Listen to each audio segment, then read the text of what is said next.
Ya, shalom, saudara-saudara yang diberkati Tuhan. Pada pagi hari ini, dalam ibadah Jumat Agung, biasanya kita ibadah di gereja, ibadah bersama-sama dengan rekan-rekan seiman di dalam Tuhan. Namun, ibadah Jumat Agung tahun ini, kita ibadah keluarga. Sekalipun ibadah keluarga, tapi kita percaya dan kita yakin bahwa Tuhan hadir di tengah-tengah kita dan memberkati kita dengan pujian, dengan penyembahan, teristimewa dengan firman Tuhan, dengan doa-doa yang kita naikkan kepada Tuhan. Semua rangkaian ibadah ketika kita lakukan dengan penuh kesungguhan, maka ibadah itu akan menjadi berkat buat kita semua. Nah, karena itu pagi hari ini di dalam ibadah Jumat Agung ini, kita akan baca firman Tuhan dalam Injil Markus pasal 15 ayat ke-21b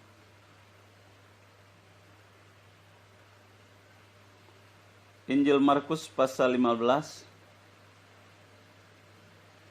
ayat ke-20b maksud saya. Injil Markus pasal 15 ayat ke-20b sampai dengan ayat ke-31. Kita akan baca sama-sama ayat-ayat ini. Injil Markus pasal 15 ayat 20b sampai dengan ayat ke-31, ke-32 ayat terakhir ya. Bunyinya demikian, Yesus disalibkan. 2, 3. Kemudian Yesus dibawa keluar kota untuk disalibkan. Pada waktu itu lewat seorang yang bernama Simon, orang Kirene, ayah Alexander Rufus, yang baru datang dari luar kota.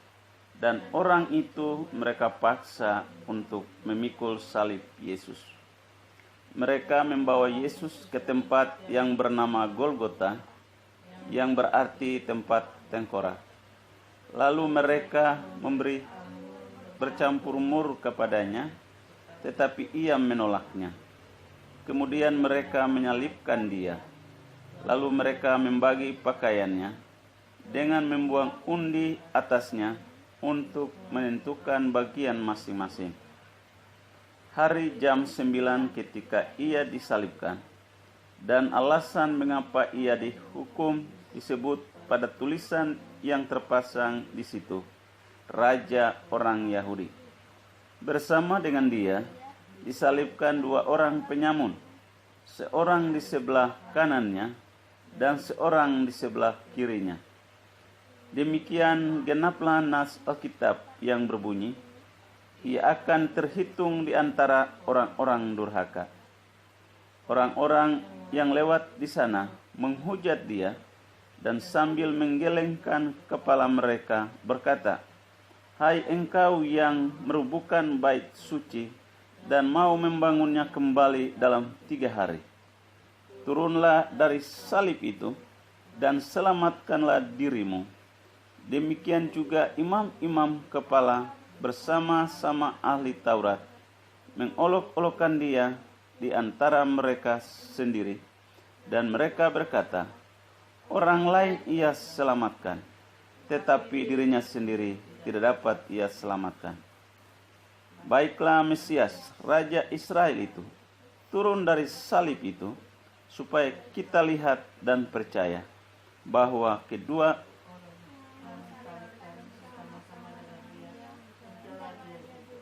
ulang di ayat bagian B, ayat 32. Baiklah Mesias Raja Israel itu turun dari salib itu, supaya kita lihat dan percaya. Bahkan kedua orang yang disalibkan bersama-sama dengan dia menolak dia juga, mencela dia juga. Ya, jadi puji Tuhan, kisah ini berbicara tentang bagaimana Yesus pada kurang lebih 2000 tahun yang lampau, peristiwa yang dialami oleh Tuhan Yesus, di mana di situ dijelaskan panjang lebar bahwa Yesus disalibkan. Di judulnya di situ dikatakan Yesus disalibkan. Nah, ketika kita melihat sejak penderitaan Yesus sejak di Taman Getsemani, Yesus berdoa bersama murid-muridnya. Ada 3 orang murid diajak untuk berdoa di Taman Getsemani, dan mereka tidak bisa berjaga-jaga dan berdoa selama 1 jam. Dan kemudian Yesus berdoa sampai 3 kali, dan terakhir kali Yesus katakan kepada mereka, ini waktunya Anak Manusia akan diserahkan ke tangan orang-orang berdosa. Dan setelah Yesus selesai berbicara, dikatakan bahwa Yudas dengan prajurit-prajurit Romawi, kepala-kepala, imam-imam, tua-tua, mereka datang dan mereka menangkap Tuhan Yesus dan membawa ke hadapan imam besar Kayafas. Dan setelah dibawa ke hadapan imam besar Kayafas, Yesus juga dibawa ke hadapan Pilatus sebagai wali negeri pada saat itu untuk diadili, sehingga Yesus ini supaya dijatuhi hukuman mati. Rupa-rupanya ketika di hadapan Pilatus, tidak ada satu kesalahan pun yang didapati oleh Pilatus yang dapat menjerat Yesus untuk dapat dihukum mati, yaitulah hukum salib. Namun oleh karena desakan banyak orang, mereka di halaman tempat pengadilan, mereka berseru, mereka berteriak-teriak supaya Tuhan Yesus disalibkan. Nah, kalau kita memperhatikan kisah-kisah sebelumnya, bahwa di situ banyak kisah yang sangat mengerikan, di mana Yesus diolok-olok, di mana Yesus dicela, di mana Yesus dicambuk, di mana Yesus ditinju, di mana Yesus disindir, di mana Yesus dihujat, bahkan Yesus ditampar, Yesus dipukuli. Dan penderitaan-penderitaan yang dialami oleh Yesus ini adalah penderitaan yang melebihi batas kemampuan manusia untuk menjalani penderitaan seperti ini. Nah, di dalam kisah ini menceritakan sangat panjang lebar tentang bagaimana Yesus harus dibawa untuk disalibkan menuju Golgota atau tempat tengkorak, ya. Di situ dalam disalibkan di Golgota merupakan tempat tengkorak.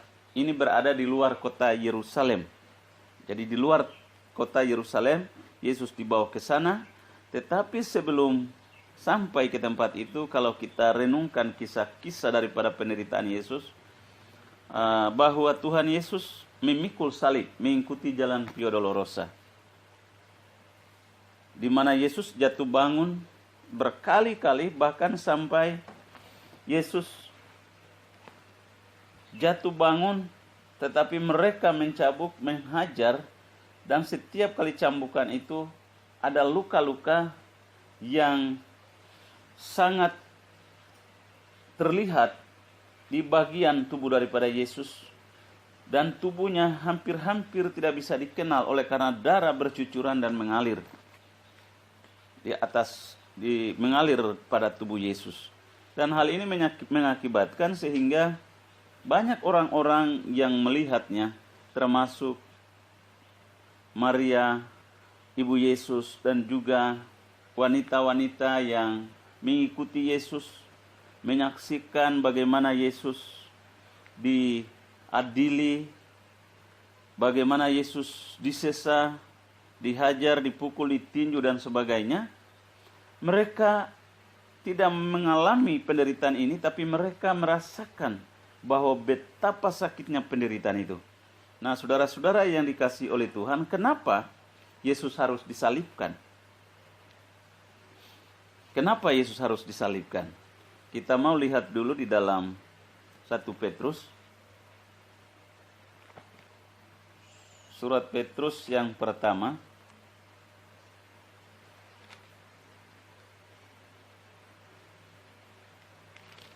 Satu Petrus pasal 2 ayat 24. 1 Petrus pasal 2 ayat 24. 1 Petrus pasal 2 ayat 24. Kita baca sama-sama. 2, 3. Ia sendiri telah memikul dosa kita di dalam tubuhnya di kayu salib, supaya kita yang telah mati terhadap dosa, hidup untuk kebenaran. Oleh bilur-bilurnya kamu telah sembuh. Nah, saya baca sekali lagi. Ia sendiri telah memikul dosa kita di dalam tubuhnya di kayu salib, supaya kita yang telah mati terhadap dosa, hidup untuk kebenaran. Oleh bilur-bilurnya kamu telah sembuh. Nah, jadi di sini Rasul Petrus menuliskan hal ini oleh karena dia mengutip perkataan Nabi Yesaya. Di dalam Yesaya 53, kita lihat dulu. Yesaya 53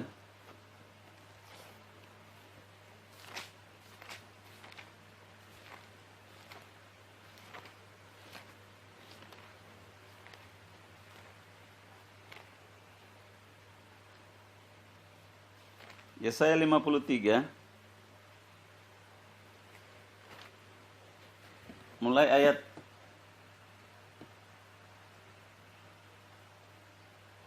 pertama. Nah, kita baca kisah nubuatan tentang Nabi Yesaya mengenai Sang Mesias, mengenai Tuhan Yesus Kristus. Kita baca sama-sama. 2, 3. Siapakah yang percaya kepada berita yang kami dengar? Dan kepada siapakah tangan kekuatan Tuhan dinyatakan? Sebagai taruk ia tumbuh di hadapan Tuhan, dan sebagai tunas dari tanah kering, ia tidak tampan dan semaraknya pun tidak ada, sehingga kita memandang dia. Dan rupa pun tidak, sehingga kita menginginkannya. Ia dihina dan dihindari orang, seorang yang penuh kesengsaraan dan yang biasa menderita kesakitan. Ia sangat dihina, sehingga orang menutup mukanya terhadap dia, dan bagi kita pun dia tidak masuk hitungan. Tetapi sesungguhnya penyakit kitalah yang ditanggungnya, dan kesengsaraan kita yang dipikulnya. Padahal kita mengira dia kena tulah, dipukul dan ditindas Allah. Tetapi ia tertikam oleh karena pemberontakan kita, dia diremukan oleh karena kejahatan kita. Ganjaran yang mendatangkan keselamatan bagi kita ditimpakan kepadanya, dan oleh bilur-bilurnya kita menjadi sembuh. Kita sekalian sesat seperti domba, masing-masing kita mengambil jalannya sendiri. Tetapi Tuhan telah menimpakan kepadanya kejahatan kita sekalian. Dia dianiaya, tetapi dia membiarkan diri ditindas dan tidak membuka mulutnya, seperti anak domba yang dibawa ke pembantaian, seperti induk domba yang keluh di depan orang-orang yang menggunting bulunya. Ia tidak membuka mulutnya. Sesudah penahanan dan penghukuman, ia terambil. Dan tentang nasibnya, siapakah yang memikirkannya? Sungguh, ia terputus dari negeri orang-orang hidup. Dan karena pemberontakan umatku, ia kena tulah.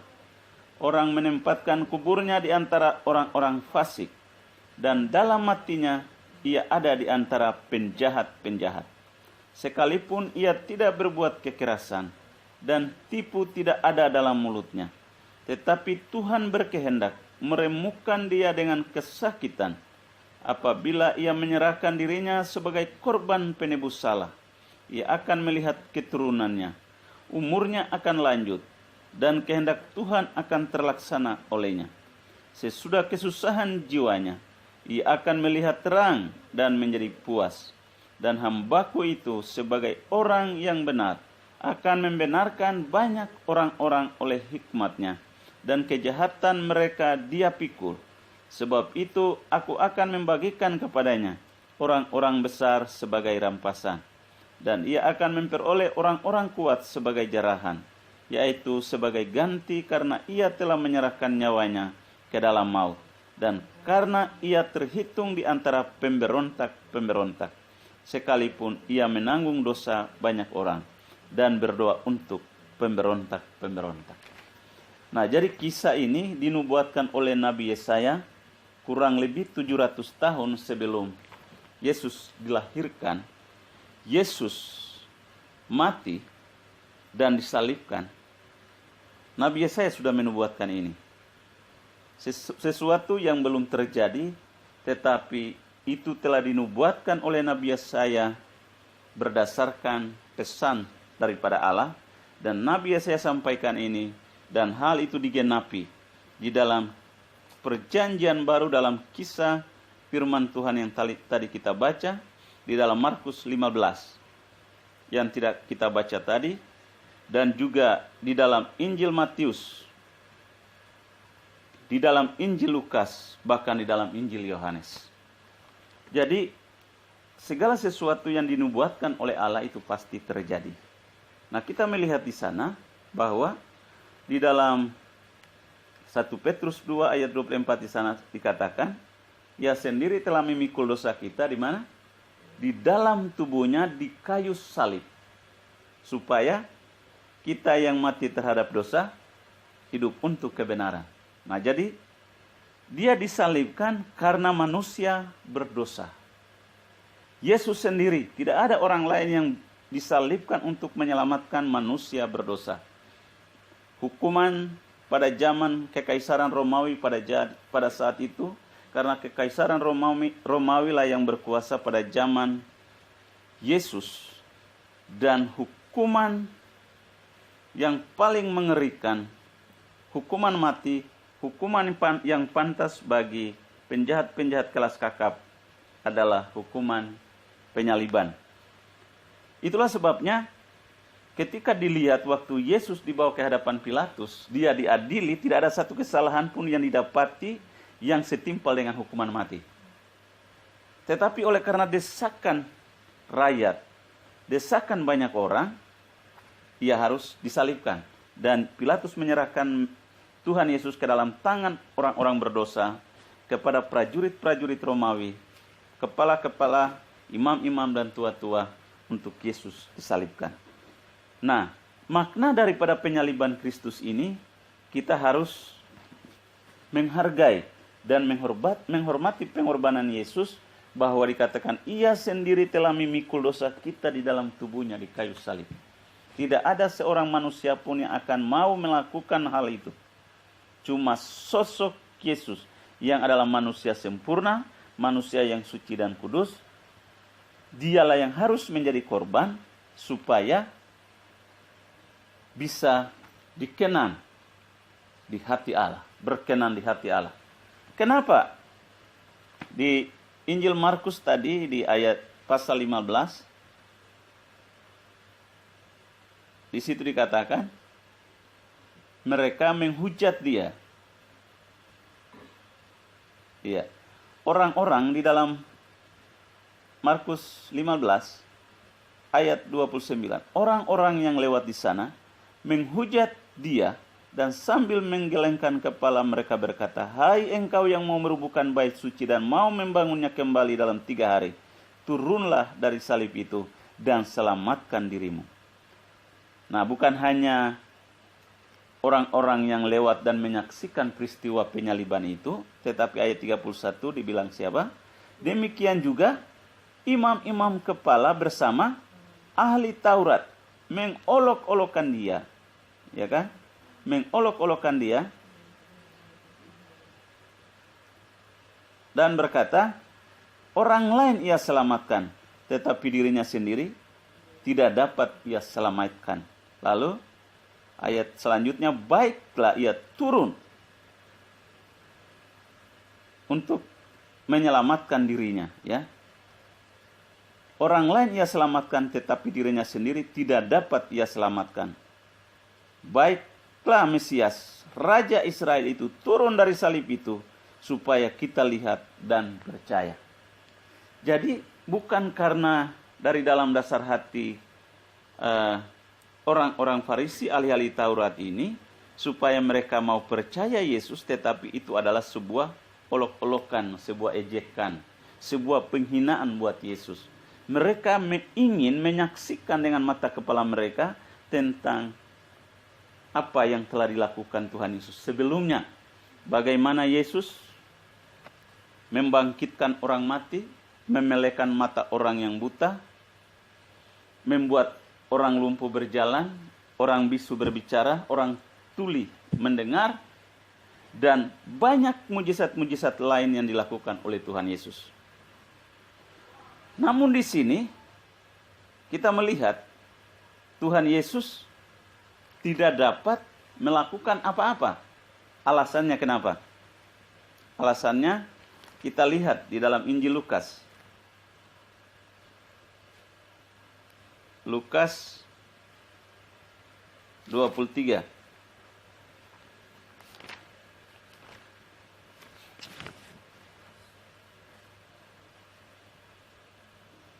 Lukas 23. Kita agak mundur, Lukas 22.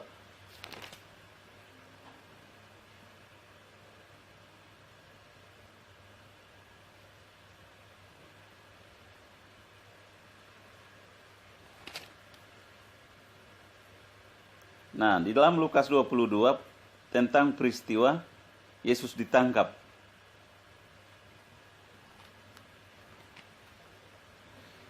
Nah, di dalam ayat 49,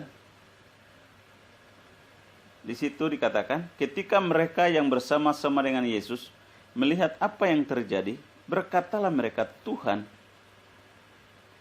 mestikah kami menyerang mereka dengan pedang? Dan seorang dari mereka menyerang hamba imam besar sehingga putus telinganya, telinga kanannya. Tetapi Yesus berkata, sudahlah itu. Lalu ia menjamah telinga orang itu dan menyembuhkannya. Maka Yesus berkata kepada imam-imam kepala dan kepala-kepala pengawal bait Allah serta tua-tua yang datang untuk menangkap dia. Katanya, sangkamu aku ini penyamun, maka kamu datang lengkap dengan pedang dan pentung, padahal tiap-tiap hari aku ada di tengah-tengah kamu, di dalam bait Allah, dan kamu tidak menangkap aku. Tetapi inilah saatnya, inilah saat kamu, dan inilah kuasa kegelapan itu. Jadi dikatakan bahwa inilah saatnya. Artinya ini waktunya Yesus harus mengalami penderitaan, ya, mengalami penyaliban, mengalami hukuman mati. Nah, di dalam kisah lain kita membaca di sana bahwa seorang imam besar itu namanya Maltus, itu ditebas dengan pedang oleh Petrus sehingga telinganya putus. Lalu Tuhan Yesus bilang begini, tidak sanggupkah aku memanggil pasukan bala tentara sorga untuk datang dan melepaskan aku? Artinya Yesus itu sanggup melakukan apapun, tetapi Yesus enggak melakukan.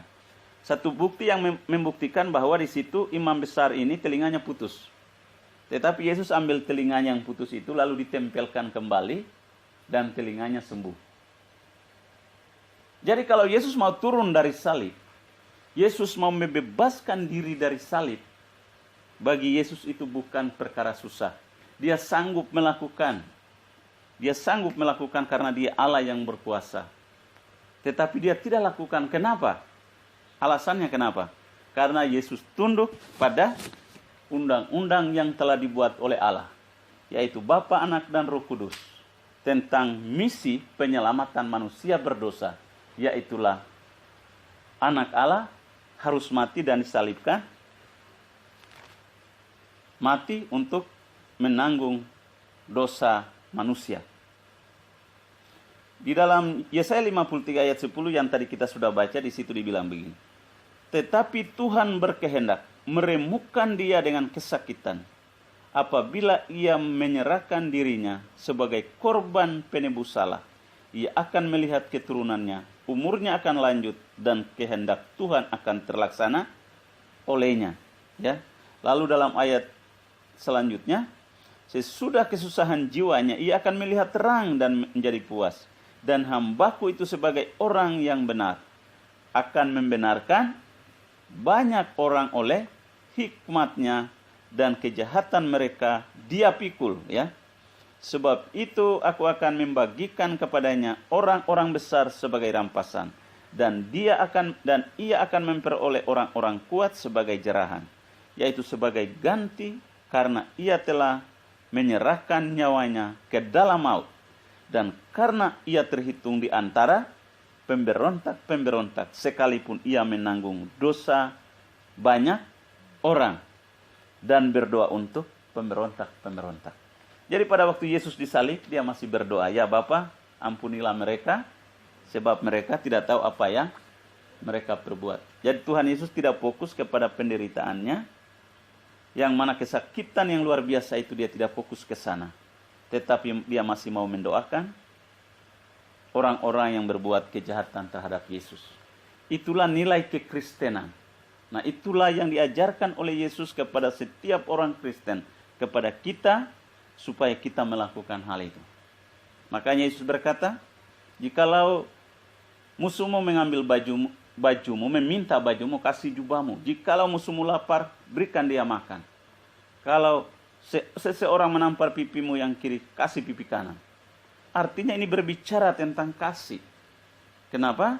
Karena Yesus telah mengajarkan hal itu. Di kayu salib dia masih berkata, dia berdoa, ya Bapa, ampunilah mereka, sebab mereka tidak tahu apa yang diperbuat oleh mereka. Nah, jadi Yesus masih mau mengampuni mereka, masih mau mendoakan. Nah, jadi ini adalah keputusan Tuhan. Yesus tidak bisa buat mujizat di kayu salib pada peristiwa penyaliban, sekalipun dia sanggup, tapi tidak lakukan karena dia tunduk pada undang-undang yang dibuat oleh Yesus. Undang-undang yang telah dibuat oleh Bapa, oleh Yesus dan oleh Roh Kudus, oleh Allah sendiri. Yaitulah untuk manusia berdosa itu bisa terlepas dari dosa, maka harus ada korban. Di dalam Imamat 4, Imamat pasal 5 itu dijelaskan tentang korban penebus salah, korban penghapusan dosa. Jadi kalau seorang imam berdosa, dia harus bawa anak domba yang tanpa cacat, dibawa sebagai korban penghapus dosa atau korban penghapus salah. Jikalau seorang pembesar ketika melakukan dosa, dia harus membawa seekor anak domba yang tak bercacat, dibawa untuk dijadikan sebagai korban penghapusan dosa. Jadi harus ada korban, ada darah yang dicurahkan. Dan kalau ada rakyat jelata yang melakukan dosa, maka mereka juga bisa membawa anak domba, atau membawa burung terkukur, atau membawa merpati, itu dikorbankan. Jadi intinya adalah harus ada korban. Karena perjanjian lama selalu berbicara tentang masa yang akan datang. Semuanya itu merupakan gambaran tentang masa yang akan datang. Nah, pada waktu manusia berdosa, manusia cari solusi untuk manusia ketika berdosa, jatuh dalam dosa. Manusia pertama jatuh dalam dosa, dia berusaha untuk membuat pakaiannya menutupi ketelanjangannya. Tetapi Allah lah yang hadir.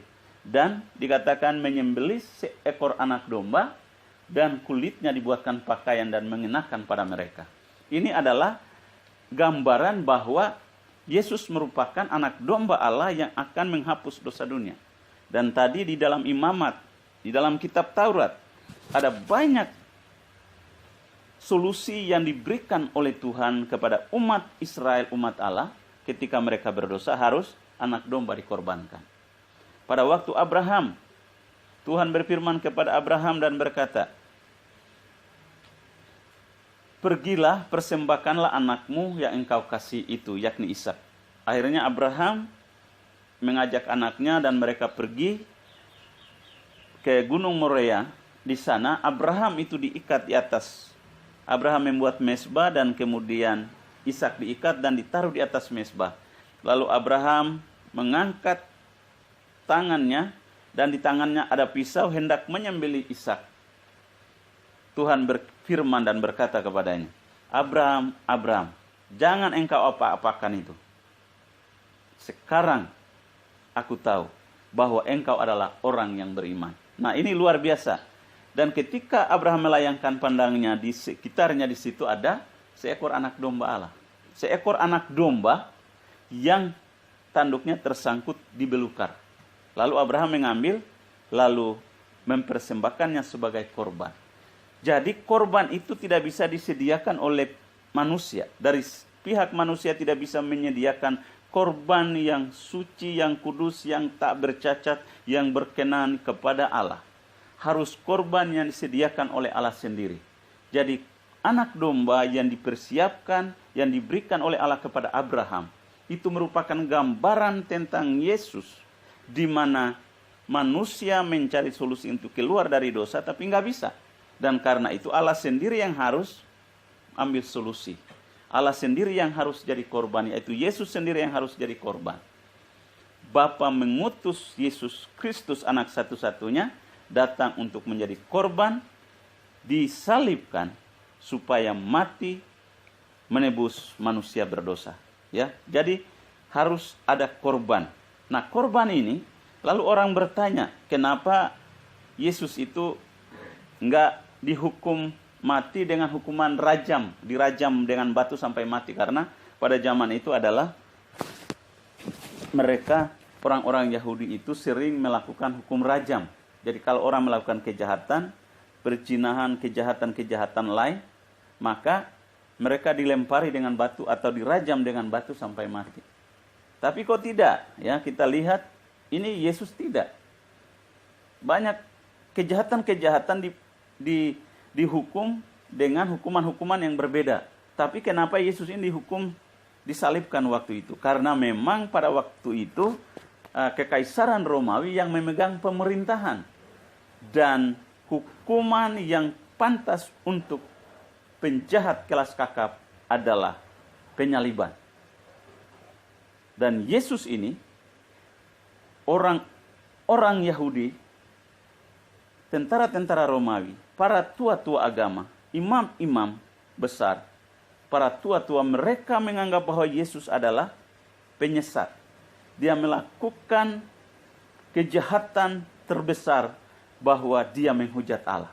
Sehingga dia dijatuhi hukuman mati, karena hukuman salib itu saat itu adalah hukuman yang harus dijalani. Dan Yesus harus disalibkan. Rupa-rupanya hal ini menggenapi firman Tuhan yang telah dinubuatkan oleh para nabi pada perjanjian lama, termasuk Nabi Yesaya. Bahkan di dalam Mazmur juga dinubuatkan. Bahkan oleh semua nabi-nabi menubuatkan tentang Yesus yang akan menjadi korban untuk menebus manusia berdosa. Nah, jadi oleh karena Yesus begitu luar biasa, seorang diri yang mati di kayu salib untuk menebus dosa kita, maka di dalam ayat yang tadi kita baca sebagai renungan kita, 1 Petrus pasal 2 ayat 24, kita harus mati terhadap dosa dan hidup untuk kebenaran. Hidup untuk kebenaran itu yang bagaimana? Hidup untuk kebenaran adalah kita menjadikan kebenaran menjadi standar mutlak untuk kita hidup mengikuti kebenaran. Kita tidak mengikuti siapapun, tetapi kita hidup mengikuti Yesus yang adalah kebenaran. Karena Yesus berkata, akulah jalan, kebenaran dan hidup. Tidak ada seorang yang datang kepadaku, kepada Bapa, tanpa melalui aku. Yesus jelas sekali, karena dia adalah kebenaran, maka kita harus matikan dosa dan hidup dalam kebenaran. Nah, kita baca juga dalam Roma pasal 5. Roma pasal 5 ayat 17.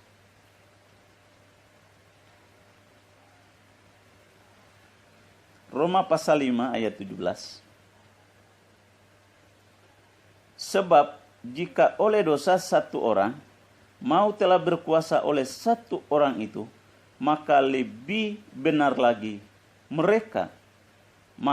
Ulangi. Sebab jika oleh dosa satu orang maut telah berkuasa oleh satu orang itu, maka lebih benar lagi mereka yang telah menerima kelimpahan kasih karunia dan anugerah kebenaran akan hidup dan berkuasa oleh karena satu orang itu, yaitu Yesus Kristus. Sebab itu sama seperti oleh satu pelanggaran semua orang beroleh penghukuman, demikian pula oleh satu perbuatan kebenaran semua orang beroleh pembenaran untuk hidup. Jadi sama seperti oleh ketidaktaatan satu orang semua orang telah menjadi orang berdosa, demikian pula oleh ketaatan satu orang semua orang menjadi orang benar. Nah, jadi di situ dikatakan bahwa oleh karena satu orang, yaitulah manusia pertama Adam pertama jatuh dalam dosa. Tetapi Adam kedua adalah manusia yang benar, yang tidak berdosa tanpa cacat celah. Dia yang layak menjadi korban untuk menghapus dosa manusia. Manusia berdosa. Nah, jadi solusinya adalah untuk menerima anugerah keselamatan. Dikatakan tadi bahwa oleh karena pelanggaran satu orang, semua orang berada di dalam penghukuman. Tetapi oleh karena tindakan satu orang benar, maka semua orang akan dibenarkan. Nah, solusinya orang itu harus percaya kepada Yesus Kristus, bahwa Yesus adalah Tuhan dan Juru Selamat pribadi satu-satunya dengan sungguh-sungguh, maka dia akan diselamatkan. Dan keselamatan di dalam kekristenan adalah sebab kasih karunia, bukan oleh karena perbuatan. Karena dalam Efesus 2 ayat 8 dan 9 dikatakan, sebab oleh kasih karunia kamu diselamatkan oleh iman, itu bukan hasil usahamu tetapi pemberian Allah, itu bukan hasil pekerjaanmu. Jangan ada orang yang memegahkan diri, ya. Jadi dia disalibkan karena manusia berdosa. Dia menggantikan kita yang aturannya kita yang disalibkan, kita yang mati, tetapi dia rela melakukan itu. Allah rela melakukan itu melalui anak satu-satunya Tuhan Yesus Kristus. Nah, di dalam Yesaya tadi dikatakan bahwa Yesaya 53 ayat 4. Tetapi sesungguhnya penyakit kita lah yang ditanggungnya dan kesengsaraan kita yang dipikulnya. Padahal kita mengira dia kena tulak, dipukul dan ditindas Allah. Tetapi dia tertikam oleh karena pemberontakan kita. Dia diremukan oleh karena kejahatan kita. Ganjaran yang mendatangkan keselamatan bagi kita ditimpakan kepadanya. Dan oleh bilur-bilurnya kita menjadi sembuh. Ya. Jadi di dalam pengorbanan Kristus adalah untuk menebus manusia berdosa, dan bukan hanya itu saja, tetapi juga ada bonus yang diberikan oleh Tuhan. Dikatakan, oleh bilur-bilurnya kita menjadi sembuh. Tetapi sesungguhnya penyakit kita lah yang ditanggungnya, dan kesengsaraan kita yang dipikulnya. Ini Nabi Yesaya yang ngomong. Dia ngomong berdasarkan apa? Berdasarkan perintah Tuhan. Itulah sebabnya Rasul Petrus mengutip dalam 1 Petrus pasal 1 Petrus 2 ayat 24. Tadi di sana jelas dikatakan bahwa Ia sendiri telah memikul dosa kita di dalam tubuhnya di kayu salib, supaya kita yang telah mati terhadap dosa hidup untuk kebenaran. Titik, lalu ada sambungannya. Oleh bilur-bilurnya kamu telah sembuh. Jadi ini ada sambungannya. Oleh bilur-bilurnya kamu telah sembuh. Artinya di dalam pengorbanan Kristus dia terluka. Luka-luka Yesus itu dicambuk, dihajar habis-habisan dan dia terluka. Luka-lukanya mengeluarkan darah. Dan luka-luka ini, dia terluka yang aturannya kita yang terluka. Tapi dia terluka supaya kita dipulihkan dan kita disembuhkan. Nah, kadang ada hamba-hamba Tuhan, ada anak-anak Tuhan yang sengaja menghilangkan bahagian oleh bilur-bilurnya kamu telah sembuh. Itu dia hilangkan. Padahal itu tertulis. Bahkan di Yesaya juga dituliskan demikian. Oleh bilur-bilurnya kita telah sembuh. Dan karena itu di dalam menghadapi kondisi dan keadaan sekarang ini di mana COVID-19 sementara merajalela mewabah di seluruh dunia dan mengancam semua manusia. Dan saya yakin dan saya percaya itu terjadi atas kedaulatan Tuhan. Atas providensi Allah, kedaulatan Tuhan. Dia berhak melakukan dan dapat melakukan apapun yang hendak ia lakukan terhadap bumi ini. Karena bumi ini dalam kekuasaannya. Dan karena itu, hari-hari Anda begitu banyak orang yang menderita. Dan penderitaan yang mereka alami. Mereka yang sudah terkena virus, yang sudah terpapar virus, mereka sakit, mereka sudah tidak ada obat, dikatakan oleh para dokter spesialis tidak ada obat untuk menyembuhkan virus ini. Tetapi mereka berdoa untuk melakukan tugas mereka. Mereka merawat para pasien itu dengan baik. Dan juga ada kesaksian-kesaksian yang mengatakan bahwa mereka-mereka yang sudah sembuh dari terinfeksi virus ini, mereka bersaksi bahwa dokter-dokter itu berkata kami tidak bisa melakukan apa-apa selain mujizat yang bisa menyembuhkan. Hanya kasih karunia, hanya Tuhan yang bisa menyembuhkan. Hanya oleh karena campur tangan Tuhan yang bisa membuat saudara sembuh. Dan itu disampaikan oleh para dokter. Artinya teknologi ilmu kedokteran tidak bisa membawa manusia ini keluar dari penderitaan ini. Hanya bilur-bilur Yesus, mereka yang percaya kepada pengorbanan Kristus, di mana dia menebus kita yang adalah manusia berdosa. Kita diselamatkan.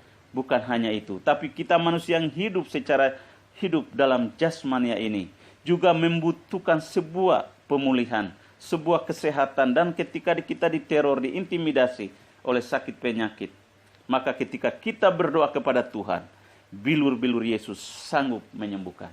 Dan karena itu, bagi mereka yang tidak percaya silakan, tapi mereka-mereka yang percaya bahwa bilur-bilur Yesus sanggup menyembuhkan orang-orang yang sakit, maka sakitnya itu akan disembuhkan.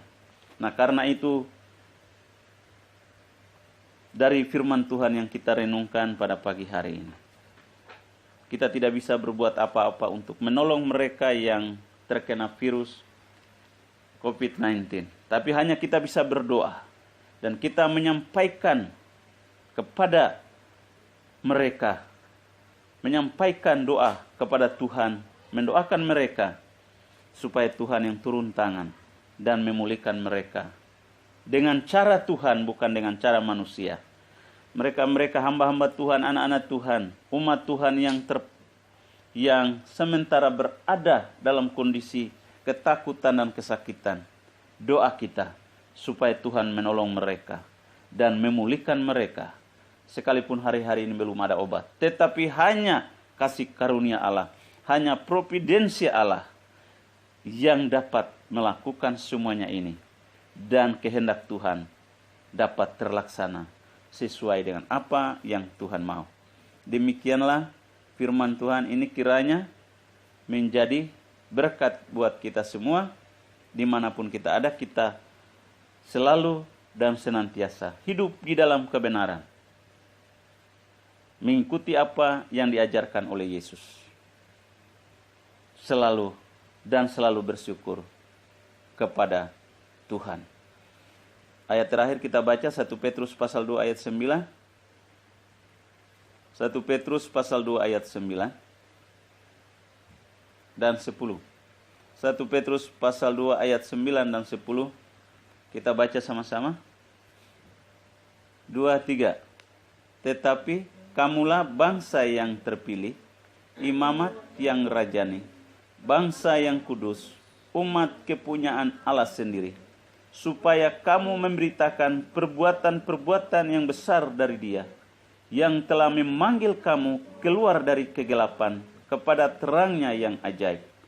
Kamu yang dahulu bukan umat Allah, tetapi yang sekarang telah menjadi umat-Nya, yang dahulu tidak dikasihani, tetapi yang sekarang telah beroleh belas kasihan. Tuhan Yesus memberkati. Kita adalah bangsa yang terpilih, imamat yang rajani, bangsa yang kudus, kepunyaan Allah sendiri. Tujuannya supaya apa?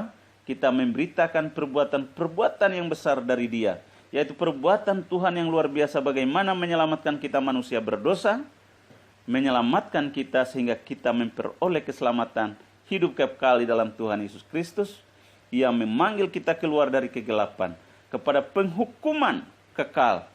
Tetapi luar biasa, Dia menjadikan kita menjadi umat Allah, menjadikan kita menjadi anak-anak Allah. Dan kita memperoleh belas kasihan Tuhan. Dan karena itu, hanya belas kasihan Tuhanlah yang bisa memulihkan mereka yang sudah terpapar oleh karena COVID-19 ini. Hanya kasih Tuhanlah yang bisa memulihkan mereka. Tapi waktunya mereka harus berakhir kehidupan mereka di dunia ini. Tapi satu perkara, oleh karena mereka sudah percaya, mereka yang sudah percaya kepada Tuhan Yesus Kristus, percayalah bahwa mereka menerima hidup yang kekal. Nanti ada suatu kehidupan, dan kehidupan itu tidak akan ada batasnya. Hidup kekal artinya tanpa batas, hidup selama-lamanya bersama-sama dengan Allah. Tapi mereka-mereka yang hidup di luar Tuhan, yang tidak percaya kepada Tuhan Yesus Kristus sebagai Tuhan dan Juru Selamat pribadi, Alkitab mengatakan dengan sangat jelas bahwa mereka akan menerima penghukuman kekal di dalam api neraka selama-lamanya. Pilihan ada di tangan setiap saudara, di tangan setiap orang. Mau pilih Yesus, maka engkau selamat. Engkau ketika tidak peduli dan tidak pilih Tuhan Yesus, engkau akan menerima penghukuman kekal selama-lamanya. Tuhan Yesus memberkati. Haleluya.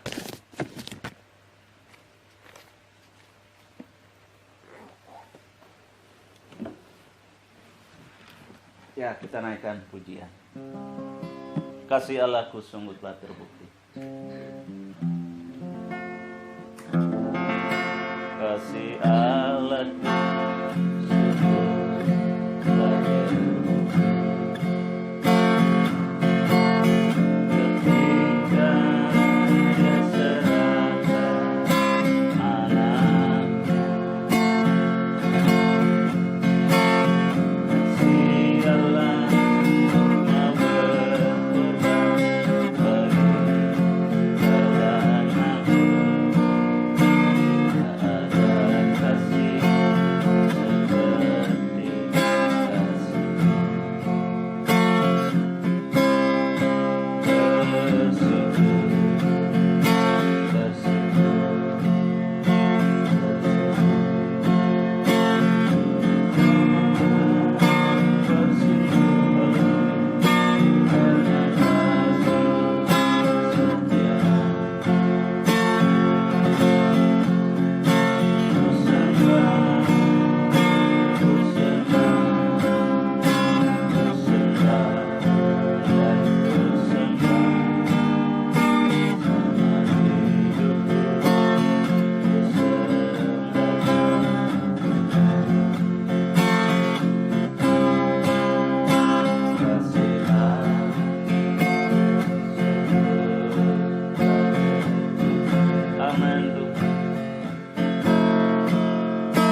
pada ibadah Jumat Agung di tahun ini Tuhan. Kami tidak ibadah bersama-sama dengan saudara-saudara seiman, bersama-sama dengan umat-Mu, tetapi kami ibadah keluarga. Namun satu hal kami bersyukur, semua hal ini terjadi atas kedaulatan Tuhan. Waktu ini tidak berlalu begitu saja, tetapi kami boleh beribadah di rumah. Kami boleh memuji Tuhan. Kami masih boleh mendengarkan firman-Mu. Kiranya setiap pujian dan penyembahan kami, setiap korban syukur kami kepada menjadi rupa yang harum di hadapan hadirat, menyukakan dan menyenangkan hati Tuhan. Tuhan, terima kasih. Pada pagi hari ini kami juga bersyukur buat firman Tuhan yang kami sudah dengar tentang bagaimana karya Tuhan di atas kayu salib. Bagaimana Tuhan menggantikan posisi kami manusia berdosa, yang aturannya yang kami harus menerima hukuman mati oleh karena dosa kami. Tetapi Tuhan Yesus yang menggantikan posisi kami untuk rela disalibkan, mati bagi kami sebagai korban yang tak bercacat dan tanpa celah. Itulah yang menjadi misi Allah dalam menyelamatkan manusia berdosa, harus mengutus anak satu-satunya Tuhan Yesus Kristus datang ke dunia ini untuk menebus manusia berdosa. Dan karena itu biarlah Tuhan mengajarkan kami agar kami menghargai pengorbanan Kristus. Kami balik boleh mati terhadap dosa dan hidup untuk kebenaran. Kami hidup mengikuti teladan Tuhan Yesus. Kami wajib mengikuti apa yang Tuhan ceritakan kepada kami, supaya dalam setiap aspek kehidupan kami tidak melangkah keluar daripada firman-Mu, daripada kehendak-Mu, tapi kami boleh melakukan apa yang Tuhan mau dalam kehidupan kami. Terima kasih. Bahkan firman-Mu menjadi kekuatan bagi kami yang telah mendengarkan di dalam pengorbanan. Hakikat pengorbanan adalah untuk menebus manusia berdosa, dan di dalamnya ada bonus yang Tuhan beri melalui bilur-bilur Yesus. Setiap orang yang percaya, yang memohon pertolongan Tuhan ketika menderita sakit penyakit, oleh bilur-bilurnya, maka mereka yang sakit dipulihkan dan disembuhkan oleh bilur-bilur Tuhan Yesus. Terima kasih Tuhan. Kami bersyukur pada pagi hari ini. Hamba berdoa Tuhan, tanamkan firman dalam hati kami, dimanapun kami berada. Kami tetap menghormati pengorbanan Kristus bagi kami semua anak-anak Tuhan, bagi kami keluarga, sekeluarga, bagi semua kami. Terima kasih. Pagi hari ini hamba berdoa untuk seluruh sidang jemaat Tuhan GBI Swiss Immanuel yang juga beribadah secara live dan juga menolong hamba-hambamu yang melayani jemaat Tuhan yang juga ikut siaran live streaming. Tuhan berkati mereka, biarlah berkat firman Tuhan, pujian dan penyembahan memberkati mereka. Oh Tuhan, kami yang juga beribadah keluarga saat pagi hari ini, Tuhan juga memberkati kami dengan berkat yang luar biasa, berkat firman, pujian dan penyembahan, firman Tuhan yang meneguhkan dan menguatkan kami anak-anak Tuhan. Terima kasih Tuhan, sehingga bercepat waktu Tuhan kami berkumpul kembali untuk beribadah bersama-sama. Terima kasih hamba-Mu berdoa untuk Tuhan jemaat-Mu GBS Ensemble. Tuhan tolong mereka, anggota-anggota jemaat Tuhan, tolong mereka-mereka yang saat ini khawatir, takut, lemah. Tuhan tolong mereka, kuatkan dan teguhkan iman percaya mereka. Mereka tetap berhikmat, bijaksana, tengah-tengah kondisi ini untuk menjaga kesehatan, kebersihan. Tuhan menolong untuk persekutuan doa Maranatha. Setiap anggota-anggotanya Tuhan tolong lindungi dan pelihara mereka dalam kasih dan anugerah Tuhan. Biarlah firman Tuhan ini juga menjadi berkat buat setiap mereka, menjadi kekuatan buat mereka dalam keluarga dan rumah tangga mereka. Tuhan tolong seluruh sidang jemaat Garmando, seluruh sidang jemaat Livis dan Sangkel, semua anggota PD Maranatha, hamba berdoa dalam nama Yesus. Pertolongan Tuhan, perlindungan Tuhan, Tuhan berikan buat mereka, sehingga mereka terlindung dan terpelihara dalam kasih, anugerah dan pemeliharaan. Tuhan Yesus, Tuhan juga berikan hikmat, marifat ilahi kepada setiap kami, untuk kami boleh memanage kehidupan kami pada hari-hari ini, menghadapi virus COVID-19 ini. Kami boleh menjaga kesehatan, menjaga kekuatan, menjaga kebersihan. Oh Tuhan tolong, sehingga kami tidak, oh Tuhan, kami terlindung dan terpelihara dalam kasih. Hanya perlindungan Tuhan saja yang memungkinkan untuk kami berada dalam pemeliharaan dan belas kasihan. Tuhan, hamba berdoa buat pemerintah kami, pemerintah Republik Indonesia, Bapak Presiden, Bapak Joko Widodo, bersama semua para Dewan Menteri. Tuhan berikan hikmat kebijaksanaan untuk Bapak Presiden dan Wakil Presiden. Biarlah hikmat dan marifat surga Tuhan karuniakan buat mereka Tuhan, untuk mereka boleh memimpin, mengurus kondisi dan keadaan bangsa dan negeri ini, untuk mengatasi dengan cara-cara yang baik, mengatasinya dengan hikmat yang dari Tuhan. Menolong Menteri Kesehatan, Tuhan menolong para medis, para dokter spesialis, para dokter umum, para mantri dan suster, semua medis yang mengambil alih, yang berada di garda terdepan untuk